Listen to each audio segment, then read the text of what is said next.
আসসালামু আলাইকুম। সবাইকে স্বাগত জানাচ্ছি। আমি নাসরুল ইসলাম তন্ময়। শুরুতে বিআরবি কেবল সংবাদ শিরোনাম জানিয়ে দেব এই মুহূর্তে হাতে পাওয়া সর্বশেষ গুরুত্বপূর্ণ আপডেট বাংলা সংবাদ। শুরুতেই থাকছে শেখ হাসিনার পদত্যাগ নিয়ে ধোঁয়াশা কেন। তীব্র গণ আন্দোলনের মুখে গত ৫ই আগস্ট শেখ হাসিনা দেশ ছেড়ে ভারতে পালিয়ে যাবার আগে প্রধানমন্ত্রীর পদ থেকে পদত্যাগ করেছিলেন কিনা তা নিয়ে নতুন করে আবার আলোচনা শুরু হয়েছে। সম্প্রতি সামাজিক যোগাযোগ মাধ্যমে শেখ হাসিনার একটি ফোন রেকর্ড ফাঁসের কথিত পদত্যাগপত্র ঘিরেই নতুন বিতর্ক শুরু হয়েছে। যদিও আওয়ামী লীগের পক্ষ থেকে তাদের ভেরিফাইড ফেসবুক পেজে সেই পদত্যাগপত্রটি ভুয়া বলে দাবি করা হয়েছে। এর আগের দিন দলীয় এক কর্মীর সাথে কথোপকথনের একটি অডিও কল রেকর্ডে শেখ হাসিনাকে বলতে শোনা যায়, দেশ ছাড়ার আগে তিনি পদ থেকে পদত্যাগ করে আসেননি।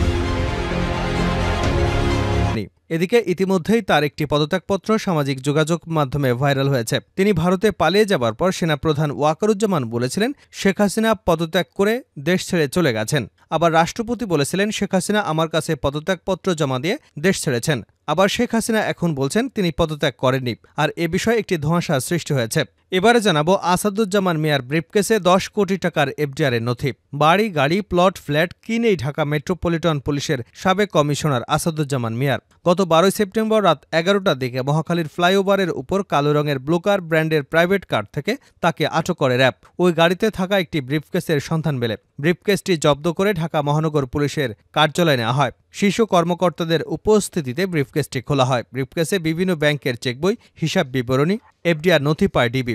এক এফডিআর নথি দেখে ডিবির কর্মকর্তারা চমকে গেছেন। বিভিন্ন ব্যাংকে অন্তত 10 কোটি টাকার এফডিআর নথি পাওয়া গেছে তার। এছাড়াও বিভিন্ন সম্পদের দলিল পাওয়া গেছে। এ বিষয়ে থাকছে বিস্তারিত, সঙ্গে থাকুন।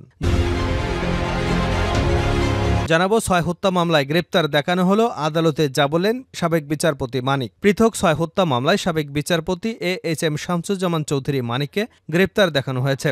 বুধবার শুনানি শেষে ঢাকার মেট্রোপলিটন ম্যাজিস্ট্রেট মোহাম্মদ জাকি আল ফারাবি আদালতে এসব মামলায় গ্রেপ্তার দেখানোর আবেদন মঞ্জুর করেছেন। জানিয়ে দেব আজকে ওবায়দুল কাদের কাকু কোথায়, তিনি নাকি পালাবেন না। বিএনপির যুগ্ম মহাসচিব হাবিবুন্নবী খান সোহেল শেখ হাসিনার সমালোচনা করে বলেছেন, যে দলের নেত্রী কর্মীদের রেখে পালিয়ে যায় সে দল করবেন না। লজ্জা লজ্জা, আপনি লুকিয়ে থেকে বলছেন সীমান্তের উপরে আছি, চট করে ঢুকে যাব। আরে আসেন, ভেতরে আসুন। গত 15 বছরে আমরা বিএনপি নেতা কর্মীরা পুরনো জুতো স্যান্ডেল একটাও ফেলে দেয়নি। এসব কিছুই জমা রেখেছি শেখ হাসিনাকে উপহার দেবার জন্যে। আজকে ওবায়দুল কাদের কাকু কোথায়, তিনি নাকি পালাবেন না, কিন্তু তাকে তো কোথাও টোকাইয়া পায় না। ঠিক এভাবেই বলেছেন বিএনপির যুগ্ম মহাসচিব হাবিবুন্নবী খান সোহেল। এবারে থাকছে রিজার্ভ $24 বিলিয়ন ছাড়িয়েছে। দেশের বৈদেশিক মুদ্রা রিজার্ভ $24 বিলিয়ন ছাড়িয়েছে বলে জানিয়েছে বাংলাদেশ ব্যাংক। মঙ্গলবার বাংলাদেশি ব্যাংকের মুখপাত্র হুসনে আরা শিখা এক ভিডিও বার্তায় কথা জানান। তিনি বলেন, সর্বশেষ তথ্য অনুযায়ী বৈদেশিক মুদ্রা রিজার্ভের পরিমাণ $24.3 বিলিয়ন। এটি আইএফের বিপিএম 6 ক্যালকুলেশন স্ট্যান্ডার্ড অনুযায়ী প্রায় $20 বিলিয়ন। এবং সর্বশেষ জানাবো আন্তর্জাতিক সংবাদ। লেবাননে পেজার বিস্ফোরণে নিহত 9, আহত 2500-এরও বেশি। লেবানন জুড়ে পেজার বিস্ফোরণে এক শিশুসহ 9 জন নিহত হয়েছেন। আহত হয়েছেন কমপক্ষে 2750 জন। আহতদের মধ্যে লেবাননে নিযুক্ত ইরানের রাষ্ট্রদূত রয়েছেন। মঙ্গলবার লেবাননের রাজধানী বৈরুতে এবং আরও বেশ কয়েকটি শহরে একযোগে এসব বিস্ফোরণ ঘটে। আহতদের অনেকে হিজবুল্লাহ যোদ্ধা। এই ঘটনার জন্য ইসরায়েলকে দায়ী করেছে লেবানিজ সশস্ত্র গোষ্ঠী। এতক্ষণ শিরোনাম শুনছিলেন, এবার বিস্তারিত। প্রিয় দর্শক, আপনি যদি এই চ্যানেলে নতুন হয়ে থাকেন, ভিডিওটি দেখতে দেখতে চ্যানেলটি সাবস্ক্রাইব করে আমাদের সঙ্গেই থাকুন। আর এই ভিডিও সম্পর্কে আপনি আপনার মূল্যবান মতামতটি কমেন্ট বক্সে জানিয়ে দিন। আর হ্যাঁ প্রিয় দর্শক, জানিয়ে দিন ভিডিওটি কোথা থেকে দেখছেন। শেখ হাসিনার পদত্যাগ নিয়ে ধোঁয়াশা কেন। তীব্র গণ আন্দোলনের মুখে গত 5 আগস্ট শেখ হাসিনা দেশ ছেড়ে ভারতে পালিয়ে যাবার আগে প্রধানমন্ত্রীর পদ থেকে পদত্যাগ করেছিলেন কিনা তা নিয়ে আবার নতুন করে আলোচনা শুরু হয়েছে। সম্প্রতি সামাজিক যোগাযোগ মাধ্যমে শেখ হাসিনার একটি ফোন রেকর্ড ফাঁসের ও কথিত পদত্যাগপত্রের ইস্যুতেই নতুন বিতর্ক শুরু হয়েছে। যদিও আওয়ামী লীগের পক্ষ থেকে তাদের ভেরিফাইড ফেসবুক পেজে এই পদত্যাগপত্রটি ভুয়া বলে দাবি করা হয়েছে। এর আগের দিন দলীয় এক কর্মীর সাথে কথোপকথনের একটি অডিও কল রেকর্ডে শেখ হাসিনাকে বলতে শোনা যায়, দেশ ছাড়ার আগে তিনি প্রধানমন্ত্রীর পদ থেকে পদত্যাগ করেননি। বিবিসি বাংলার প্রতিবেদন। শেখ হাসিনা দেশ ছেড়ে পালিয়ে যাবার পরপরই ওই দিন বিকেলে দেশের জনগণের উদ্দেশ্যে ভাষণ দেন সেনাবাহিনীর প্রধান জেনারেল ওয়াকারুজ্জামান। এ সময় তিনি বলেন, মাননীয় প্রধানমন্ত্রী পদত্যাগ করেছেন, এখন একটা অন্তর্বর্তীকালীন সরকার গঠন করে আমরা আমাদের কার্যক্রম পরিচালনা করব।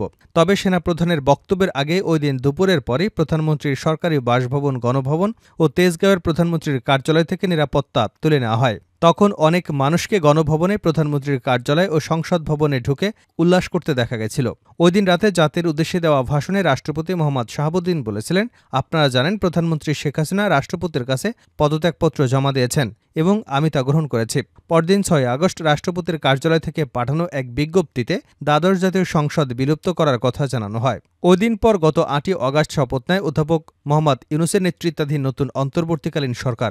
এর পরদিন শেখ হাসিনার ছেলে সজীব ওয়াজেদ জয় রয়টার্সকে দেওয়া এক সাক্ষাৎকারে দাবি করেন, ভারতে পালিয়ে যাবার আগে তার মা পদত্যাগ করেননি। সেখানে তিনি বলেন, মা কখনই আনুষ্ঠানিকভাবে পদত্যাগ করেনি, কারণ তিনি সে সময় পাননি। সেই সাক্ষাৎকারে তিনি বলেছিলেন, বিক্ষোভকারীরা প্রধানমন্ত্রীর বাসভবনের দিকে মিছিল নিয়ে যেতে শুরু করেছিল, সময় ছিল না, তিনি ব্যাগ গোছানোর সময়টুকু পাননি। যতদূর জানি সংবিধান অনুযায়ী তিনি এখনও বাংলাদেশের প্রধানমন্ত্রী। গণমাধ্যমে দেওয়া জয়ের সেই বক্তব্যের কারণে বিষয়টি নিয়ে ধোঁয়াশা তৈরি হয়।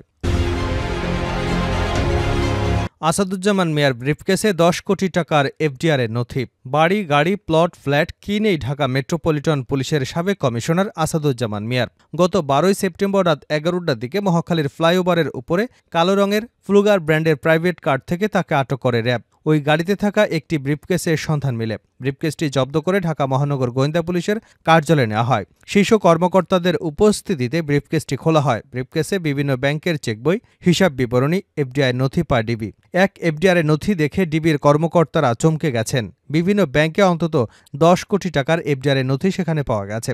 এ ব্যাপারে ডিবির একজন ঊর্ধ্বতন কর্মকর্তা বলেন, গ্রেপ্তারের পর সাবেক কমিশনারকে ৭ দিনের রিমান্ডে নিয়ে জিজ্ঞাসাবাদ করা হচ্ছে।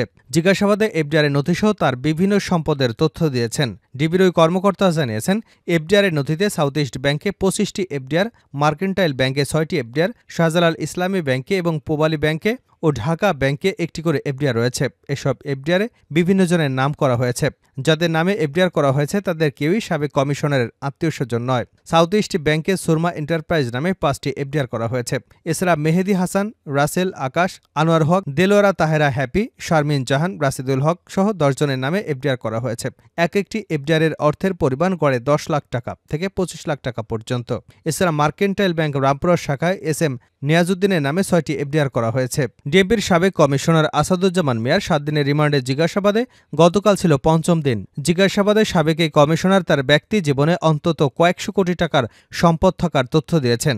জিজ্ঞাসাবাদে আসাদুজ্জামান মিয়ার পরিবারের সদস্যদের মালিকানার 2টি কোম্পানি তথ্য পেয়েছে ডিবি। এর মধ্যে একটি হল মৌমিতা ট্রান্সপোর্ট লিমিটেড। এর চেয়ারম্যান আসাদুজ্জামানের স্ত্রী আফরোজা জামান। আসাদুজ্জামান ডিপি কমিশনার থাকাকালীন রাজধানী রুট পারমিট কমিটির প্রধান ছিলেন। ওই সময় মৌমিতা পরিবহনকে রুট পারমিট দেওয়া হয়। মৌমিতা ট্রান্সপোর্ট লিমিটেডের ভাইস চেয়ারম্যান হারিসুর রহমান সোহান হলেন আসাদুজ্জামানের শ্যালক।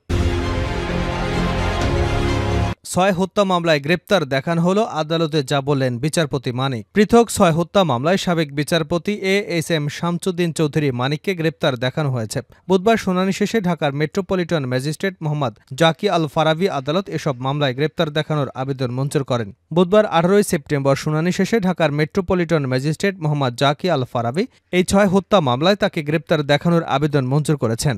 এ সময় নিজেকে নির্দোষ দাবি করেন সাবেক বিচারপতি এএসএম শামসুজ্জামান চৌধুরী মানিক। আদালতে শুনানি চলাকালে তিনি বলেন, আমি নিরপরাধ, এসব মামলা মিথ্যা ও বানোয়াট। এদিন সকাল 8টার পরে তাকে আদালতে হাজির করা হয়। এরপর তার উপস্থিতিতে গ্রেপ্তার দেখানোর শুনানি হয়। শুনানি শেষে আদালত এসব মামলায় তাকে গ্রেপ্তার দেখানোর আবেদন মঞ্জুর করেন। এর আগে গত 23 আগস্ট সিলেটের কানাইঘাট উপজেলায় সীমান্তবর্তী এলাকা থেকে শামসুজ্জামান চৌধুরী মানিককে আটক করে বিজিবি। পরদিন সকালে তাকে কানাইঘাট থানা পুলিশ 54 ধারায় মানিককে গ্রেপ্তার দেখিয়ে আদালতে হাজির করে। সিলেটের জ্যেষ্ঠ জুডিশিয়াল ম্যাজিস্ট্রেট 1-এর বিচারক আলমগীর হুসাইন তাকে কারাগারে পাঠানোর আদেশ দেন। গত 17 সেপ্টেম্বর আদালত তার জামিন মঞ্জুর করেন। তবে তার বিরুদ্ধে একাধিক মামলা থাকায় কারামুক্ত হতে পারেননি। পরে সিলেট থেকে তাকে ঢাকায় নিয়ে আসা হয়।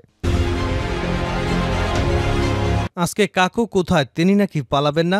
বিএনপির যুগ্ম মহাসচিব হাবিবুন নবী খান সোহেল শেখ হাসিনার সমালোচনা করে বলেন, যে দলের নেতৃকর্মীদের রেখে পালিয়ে যায় সে দল করবেন না। লজ্জা লজ্জা, আপনি কি লুকিয়ে থেকে বলছেন সীমান্তের ওপরে আছি, চট করে ঢুকে যাব? আরে আসেন, ভিতরে আসুন। গত 15 বছরে আমরা বিএনপি নেতা কর্মীরা পুরনো জুতা স্যান্ডেল একটাও ফেলে দেইনি। এসব কিছু জমা রেখেছি শেখ হাসিনাকে উপহার দেবার জন্য।